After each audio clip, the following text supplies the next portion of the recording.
নমস্কার বন্ধুরা, আমি রিন্টু। আপনারা দেখছেন আইডেন্টি ব্লগ দিয়ে ইউটিউব চ্যানেলের পক্ষ থেকে জানাই সবাইকে সাদর আমন্ত্রণ। আশা করি আপনাদের শখের পোষা পাখিগুলো সব ভালো আছে এবং সুস্থ সবল আছে। তো এর আগে আমি অনেক আমার চ্যানেলে শর্ট ভিডিও দিয়েছি, তো আজকের থেকে নতুন একটি ব্লগ করার চেষ্টা করছি। আমি কোনোদিন কোনো ভয়েস ওভার দিইনি, প্রথম দিচ্ছি। যদি ভালো লাগে তো চ্যানেলটি অবশ্যই লাইক কমেন্ট শেয়ার করে দেবেন এবং সাবস্ক্রাইব করে রাখবেন।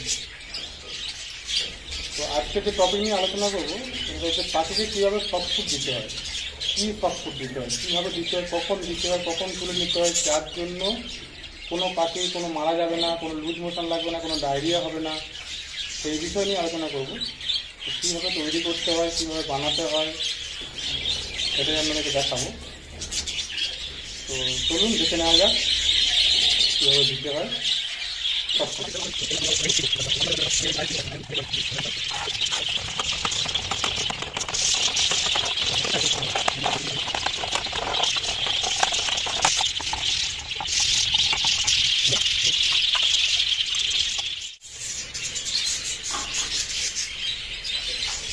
তো দেখুন, যে সফট ফুডটা আমি বানালাম সেটা দেখে দিয়েছি, এটা কেমন খাচ্ছে দেখুন, খুব সহজেই খেয়ে নিচ্ছে। তো যেসব করে একটু বাচ্চাটা সেরকম একটু বেশি দেওয়ার চেষ্টা করি, আমি একবারে বাচ্চা থেকে আমি একটু বেশি দিয়েছি। তো এরা একটু গুঁড়িয়ে এটা খেয়ে নেবে। বাচ্চা বেশি থাকলে বাচ্চাটা খাবে কি আর তার হাড়িটা খাবে কি। যেসব করে বাচ্চাকে বেশি করে দেওয়ার চেষ্টা করবেন, খুব বেশি দেবেন না, কখন দিলে আবার লুজ মোশন লেগে যাবে। ঠিক আছে, দেখুন এটা কত তৃপ্তি করে খাচ্ছে দেখুন দেখুন।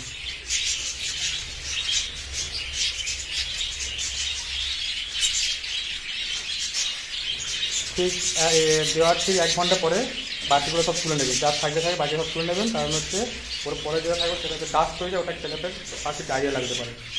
দেখুন কেমন খাচ্ছে দেখুন।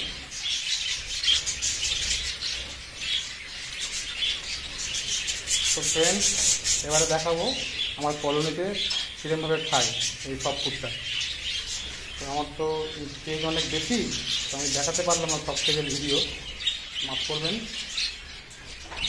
সব থেকে ভিডিও দেখানো সম্ভব নয়, অনেক সময় চলে যাবে, অনেক ভিডিওটা বড়ো হয়ে যাবে। তো নর্মালি একটু দেখিয়ে দিলে হালকা করে সেটা আমি তৃপ্তি করে খাই এরা। ঠিক আছে, চলুন এবারে কলোনিতে দেখাবো কিরমভাবে পাখিটা সব ফুড খায়, কত তৃপ্তি করে থাকে থাকে নেমে খাবে এবং খুব সহজে ওরা খেয়ে নেবে এবং খুব কম সময়ের মধ্যে শেষ করে দেবে এবং খুব তৃপ্তি করে খায় ওরা। দেখুন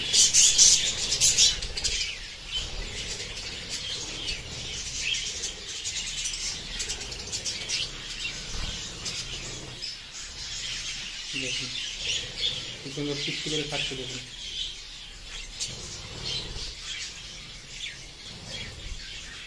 আমি প্রত্যেক সপ্তাহে এটা 2বার করে দিয়ে থাকি, আপনারাও দেবেন। দিলে আপনাদের কোনো পাখির বাচ্চা মারাও যাবে না, ডিম বাচ্চা ভালো পাবেন। আমি তো পাই, আমার কোনো অসুবিধা নেই, আমি এটা আপনাদের সাথে শেয়ার করলাম।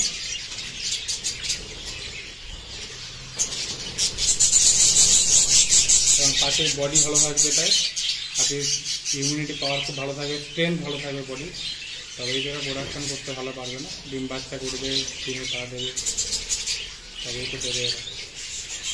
তো ফ্রেন্ডস, ভিডিওটি কেমন লাগলো প্রথম করলাম, লাইক কমেন্ট করে জানিও। আরও ভালো ভালো টপিক পেতে এই ভিডিওটি এবং চ্যানেলটিকে সাবস্ক্রাইব করে রাখুন।